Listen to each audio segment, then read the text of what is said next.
যত দ্রুত সম্ভব আমরা যে অর্ডার হয়েছে সুপ্রিম কোর্টের এটা গেজেট আকারে প্রকাশ করে, কারণ সরকারের প্রতি বিশ্বস্ততা কমে গেছে ছাত্রদের, এইটারে বাড়ানোর জন্য আমাদের কোর্টের প্রতি বিশ্বস্ততা কমে গেছে। সম্মানিত দর্শক শ্রোতা, আসসালামু আলাইকুম। ব্যারিস্টার সুমন এমপি অনেকেরই প্রিয় মানুষ, আবার অনেকেরই অপ্রিয় মানুষ। অনেকেই ব্যারিস্টার সুমনকে শত্রু মনে করেন। কেন করেন? ব্যারিস্টার সুমন কি আমার মাথায় বাড়ি দিয়েছে? ব্যারিস্টার সুমন উনি তো দেশের পক্ষে কথা বলেন, অন্যায়ের বিরুদ্ধে কথা বলেন, দুর্নীতিদের বিরুদ্ধে কথা বলেন এবং দুর্নীতিবাজদের বিরুদ্ধে সবসময় উনি লড়ে যাচ্ছেন।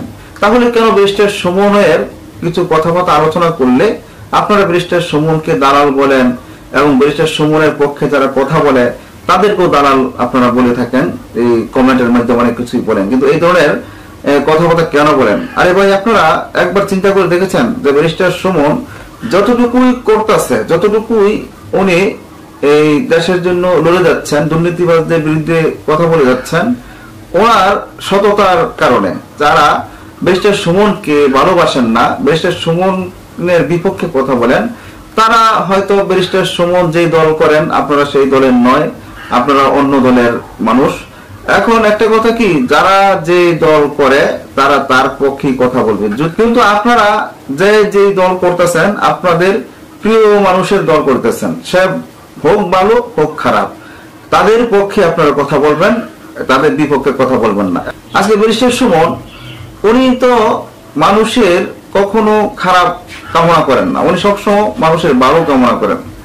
উনি এমপি হওয়ার আগেও দেখেছি উনি গরিব দুঃখী মানুষের পাশে দাঁড়াইছেন, আবার এমপি হওয়ার পরও ওনার আগের যে কাজ এর চেয়ে দায়িত্ব ওনার বেড়ে গেছে। এখন ওনাকে নিয়ে আলোচনা করলে যদি আপনাদের খারাপ মনে হয় তাহলে এটা কেমন ধরনের কথা? উনি তো এই দেশের জন্যই কাজ করে যাচ্ছেন, এই দেশের জনগণের জন্য কাজ করে যাচ্ছেন। হয়তো সারা বাংলাদেশ করতে না পারুক, উনি যে এলাকা থেকে এমপি নির্বাচিত হয়েছেন ওনার এলাকায় যেভাবে কাজ করে যাচ্ছেন, গরিব দুঃখী মানুষের পাশে দাঁড়াচ্ছেন, এমন যদি অন্যান্য এমপি মন্ত্রীরা কাজ করে যেত তাহলে আমাদের দেশের এমন অবস্থা হতো না।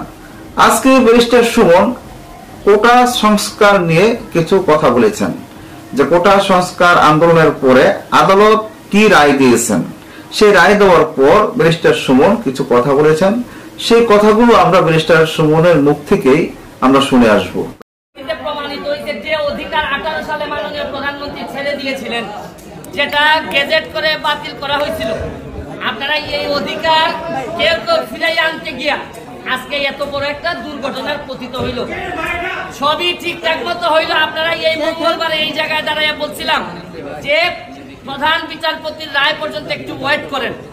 অনেকেই ওয়েট করেন নাই, অনেক আবেগ ছিল, যার কারণে আজকের এই ধ্বংসলীলা। আমি আরো জিনিস বলতে চাই, এই মঙ্গলবারের পরে বৃহস্পতিবারেও প্রশাসন চাইলে, প্রধান বিচারপতি বা আমাদের সুপ্রিম কোর্ট চাইলে বৃহস্পতিবারও একটা সমাধান দিতে পারতেন বলে আমি মনে করি। এই যে শুক্র শনি গেল, এর মধ্যে ঢুকে গেল হচ্ছে গিয়ে জঙ্গিরা। এই ছাত্ররা তো আর আন্দোলনে ছিল না, আর শুক্র শনিবারে কখনোই জঙ্গিরা ঢুকে গেল।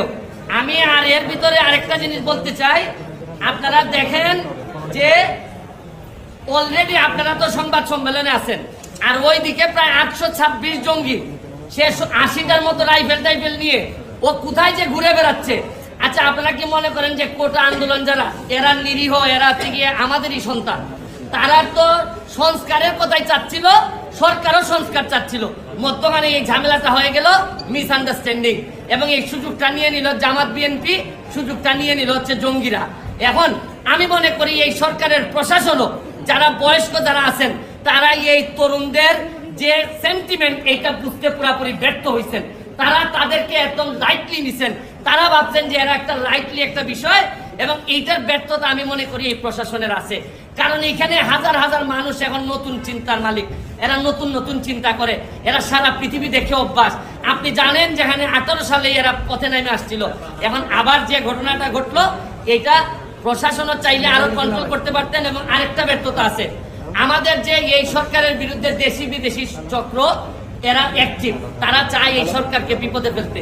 সরকারেরও বোঝা উচিত ছিল যে যে কোনো একটা আন্দোলন হোক না কেন, আজকে ছাত্র, কালকে অন্যদের আন্দোলন হোক, এইটার মধ্যে জঙ্গিরা এসে ঢুকবে, জামাত শিবির এসে ঢুকবে।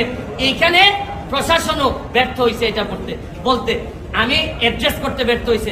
আমি সরকারকে দাবি জানাবো যত দ্রুত সম্ভব আমরা যে অর্ডার হয়েছে সুপ্রিম কোর্টের এটা গেজেট আকারে প্রকাশ করে, কারণ সরকারের প্রতি বিশ্বস্ততা কমে গেছে ছাত্রদের। এইটারে বাড়ানোর জন্য আমাদের কোর্টের প্রতি বিশ্বস্ততা কমে গেছে, কারণ কোর্ট বলার পরেও ছাত্ররা শুনে না, প্রধান বিচারপতি বলার পরেও ছাত্ররা শুনে না। কারণ হচ্ছে গিয়ে আপনি যাই বলেন, বাস্তবতা হচ্ছে গিয়ে ছাত্রদের জন্য যে বিশ্বস্ততা থাকা দরকার ছিল প্রশাসন এবং বিচার বিভাগের, এই বিশ্বস্ততা নাই। আরেকটা জিনিস বলতে চাই,